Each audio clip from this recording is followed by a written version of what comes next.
అంతర్జాతీయ యోగా దినోత్సవం సందర్భంగా 1000 స్తంభాల ఆలయంలో ఏర్పాటు చేసిన యోగా డే కార్యక్రమానికి ముఖ్య అతిథిగా హాజరైన వరంగల్ ఎంపీ డాక్టర్ కడియం కావ్య. యోగా భారతదేశ సాంస్కృతిక వారసత్వానికి ఒక గొప్ప వరమని వరంగల్ ఎంపీ డాక్టర్ కడియం కావ్య అన్నారు.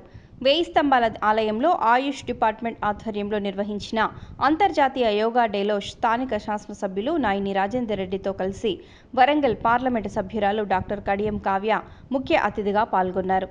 యోగా డే సందర్భంగా నిర్వహించిన యోగా అభ్యాసన కార్యక్రమంలో భాగంగా ఎంపీ డాక్టర్ కడియం కావ్య యోగా సాధన చేశారు. ఈ సందర్భంగా ఎంపీ మాట్లాడుతూ యోగా సాధనతో సంపూర్ణ ఆరోగ్యం సాధ్యమని అన్నారు.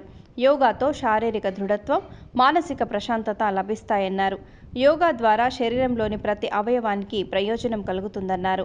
ఐక్యరాజ్య సమితిలో 177 దేశాల మద్దతు నేడు అంతర్జాతీయ యోగా దినోత్సవం జరుపుకుంటున్నామని తెలియజేశారు. మారుతున్న జీవన విధానంలో ప్రతి ఒక్కరూ యోగా, ధ్యానం అలవాటు చేసుకోవాలని తెలిపారు.